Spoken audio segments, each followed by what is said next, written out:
ஓபிஎஸ்ஸின் ஆட்டம் முடிந்தது. மகிழ்ச்சியில் எடப்பாடி. நண்பர்களே, அதிமுக தொண்டர்களாக இருந்தீங்க அப்படின்னா மறக்காம நம்ம சேனலை சப்ஸ்கிரைப் பண்ணிட்டு இந்த வீடியோக்கு ஒரு லைக் பண்ணிருங்க.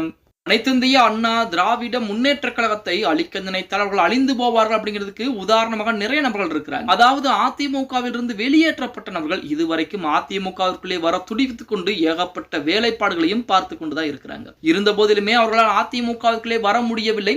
அவர்களால் தொண்டர்களை தன் பக்கம் இழுக்க முடியவில்லை. அதிமுக இருக்கக்கூடிய எடப்பாடி பழனிசாமி விசுவாசிகளை அவர்கள் பக்கம் இழுக்க முடியாத காரணத்தினால் செங்கோட்டையன் போன்றவர்கள் மூலமாக அதிமுகவை பிரிப்பதற்கு, அதிமுகவை அவருடைய கைவசம் கொண்டு வருவதற்கு ஏகப்பட்ட வேலைப்பாடுகளை பார்த்திருக்கிறார்.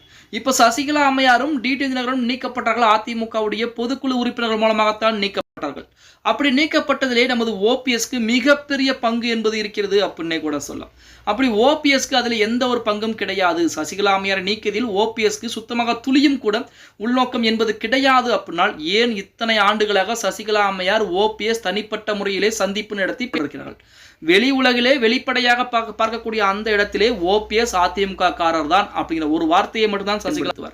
இதுவரைக்கும் ஓபிஎஸும் சசிகலாவும் தனிப்பட்ட முறையிலே சந்தித்து பேசியது கிடையாது.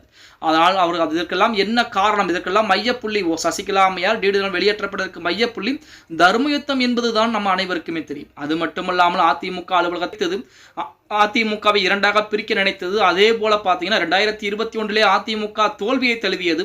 இது பூராமே அதிமுக தொண்டர்கள் மத்தியிலே ரணமாகத்தான் இன்று வரைக்கும் இருந்து கொண்டிருக்கிறது. இப்படிப்பட்ட சூழலில் ஓபிஎஸ் உடைய கணக்கு தற்போது பகல் கனவாகவே மாறிவிட்டது அப்படின்னே கூட சொல்லலாம். ஓபிஎஸ் பாஜக கூட்டணியிலிருந்து வெளியேறினால் டிடி தினகரனும் மிக விரைவாகவே வெளியேறுவார். அப்படி இரண்டு நபர்களுமே வெளியேறிவிட்டால் பாஜக எடப்பாடி பழனிசாமிக்கு எதிராக நடவடிக்கைகளை எடுக்கும் என நினைத்தார். ஆனால் இதுவரைக்கும் பாஜக எந்த ஒன்றையும் எடுக்கல. அதே போல சசிகலா அம்மையார் செங்கோட்டையனை வைத்து ஆட்டம் காட்டலாம், செங்கோட்டையனை வைத்து அதிமுகவை நாம் வழிக்கு கொண்டு வரலாம், நாம் அதிமுகவில் இணைந்து கொள்ளலாம் அப்படின்னு நினைத்து ஆகப்பட்ட திட்டங்களை போட்டு பார்த்தார். அதற்கும் எடப்பாடி பழனிசாமி மசினை கூட சொல்லலாம். கடைசியாக செங்கோட்டையன் பாஜக உள்துறை அமைச்சர் கூடிய அமித்ஷா அவர்களை சந்தித்து வந்தார். உள்துறை அமைச்சர் கூடிய அமித்ஷா அவர்கள் மூலமாகவும் எடப்பாடி பழனிசாமி இதுவரைக்கும் ஒன்றும் செய்ய முடியல. அப்ப எந்த வழியில் போனாலும் அது ஓபிஎஸ் சசிகலா டிடிஆருக்கு மிகப்பெரிய அடியாகத்தான் இருந்து கொண்டிருக்கிறது. இப்பொழுது செங்கோட்டையனும் வெளியேறிவிட்டார். செங்கோட்டையன் மறுபடியும் அதிமுக அடிப்படை உறுப்பினர் பொறுப்பிலிருந்து மிக விரைவாக்கப்படுவார்.